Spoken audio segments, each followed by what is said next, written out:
Spencer Garvel first. I am here in Belfast City, a place I love to come and visit, especially because within a couple of miles you have these spectacular walks that are full of history and beautiful landscapes and great stories. And I'm on one of those walks here today that starts here in Belfast Castle. It's Bin Uive, or Cave Hill, and I'm walking with a woman who's very well known around these parts.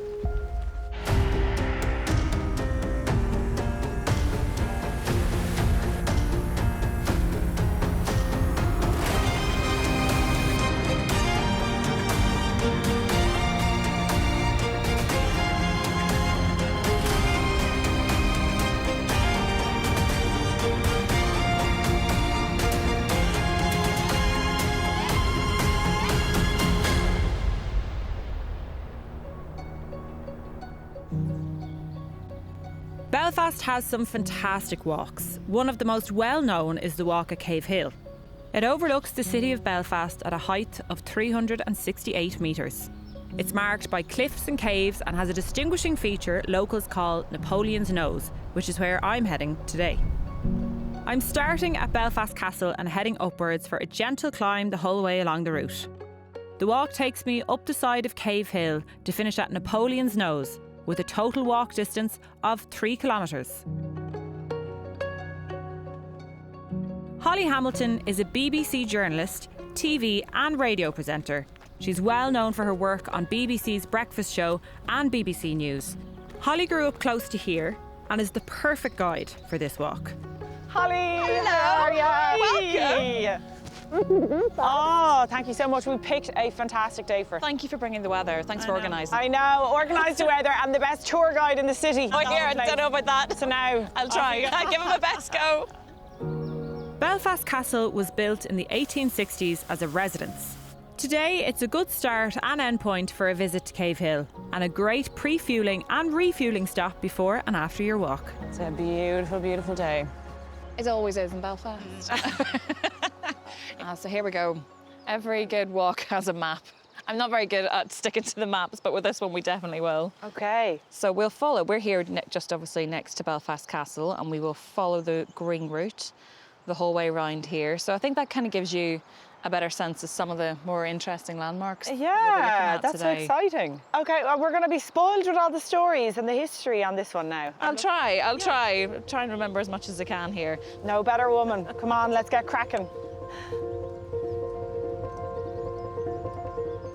So Holly, are you a good woman for the walking? Do you know what? I think I would call myself a walker these days. And I do. I love running, but obviously not so much I know. these days. I know some people do, cargo. But a little bit of extra cargo. Really regulates the nervous system. Yeah, exactly. And that was, for me, it was the best form of exercise, you know, and it kept me fit and healthy. And looking back, like, it sounds crazy, but honestly, I find it so good.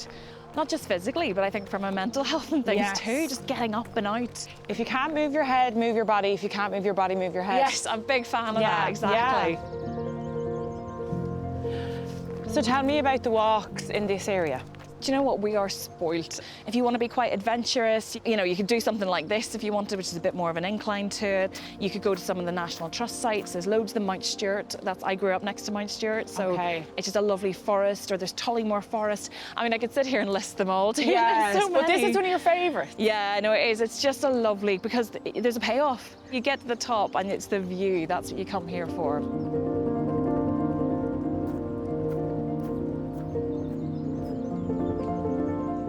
So can I offer you a drink? Oh, always, always. Genuinely though, so this is a natural spring. It's called the Volunteers Well.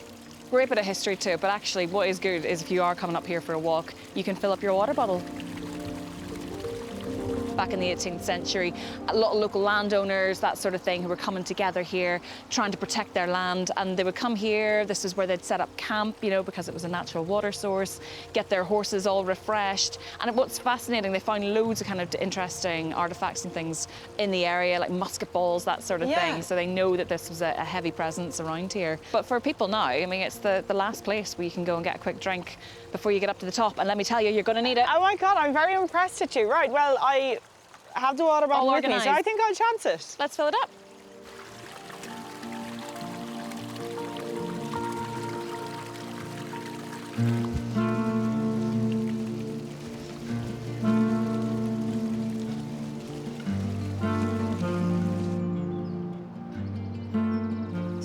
are a country girl at heart. Oh yes, very which much is so. Interesting when you think about like living these exciting lives in Scotland and London and Manchester. Like, how do you square that one off? Do you know, I think when I left here initially, I really wanted to live in a city. And actually, it was only whenever I had my little boy and COVID happened and all that kind of thing. And we thought, look, we'll move back to Belfast temporarily. Okay. But it ended up not being temporary.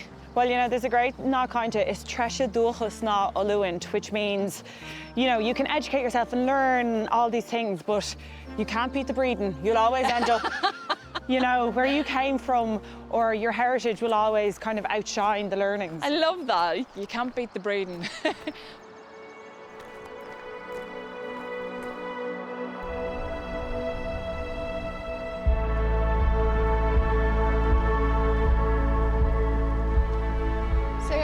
You gotta get your bearings here, don't you? You see where we're headed? This is where I'm going. Yeah. Okay.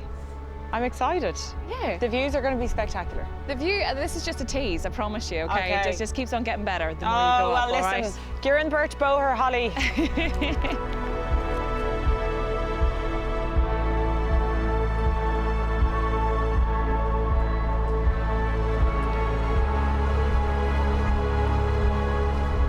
So this is the area that we call the Devil's Punchbowl. Yeah.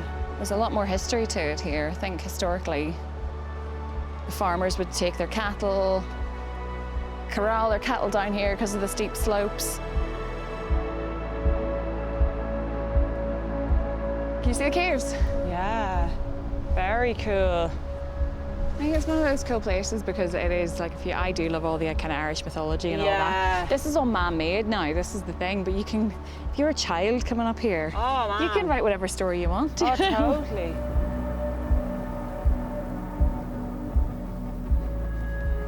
Okay, I see what you mean about the views that were waiting for us here. Yeah. I mean, it's a new perspective of Belfast. I've spent a lot of time doing a lot of the tours around the city, but this is a perspective I have not seen before. Isn't it? That's the thing, because you can actually see every part of it, everything that you would see on a postcard of Belfast laid out in front of you. Yeah, what's amazing about Belfast is that it's a city that has tripled in size from the start of the 19th century to the end of the 19th century. And of course you have the iconic Harland and Wolff cranes there, where the Titanic left, and so many people came into this city to work on the ships. There's so much history here, and it is such a thriving, bustling city now.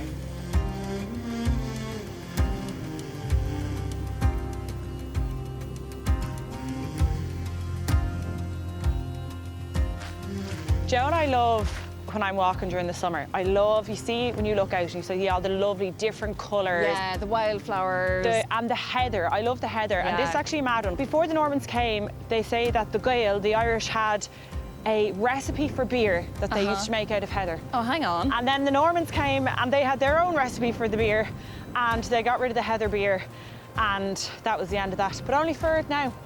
We'd have a lovely pint of refreshing heather beer at the top. Well, until I've had some heather beer, I'm not going to pass any judgment on that. I wanted to know what the Irish place name of Cave Hill was. Yes. And it's Bin Uive, right? But it's mad because we're in the area of Shankill, right?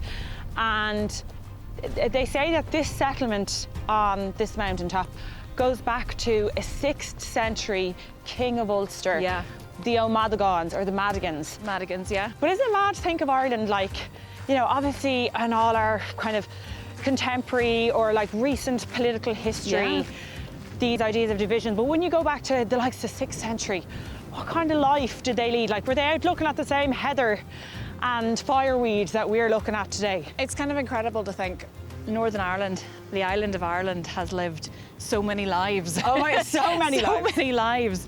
We are just in this one little tiny dot of time. Yes. And you think, you know, people have been coming up here for over 2,000 years. Crazy. Kind of just makes you feel, I know, that very big. insignificant. Very insignificant in the grand scheme of things.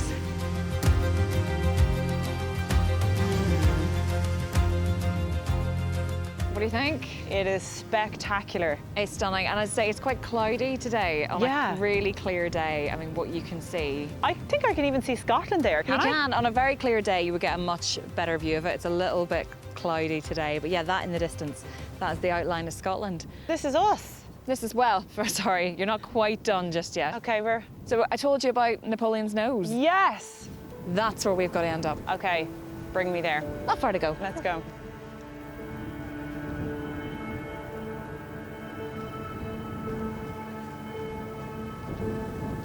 Just about fit through here now. Wow.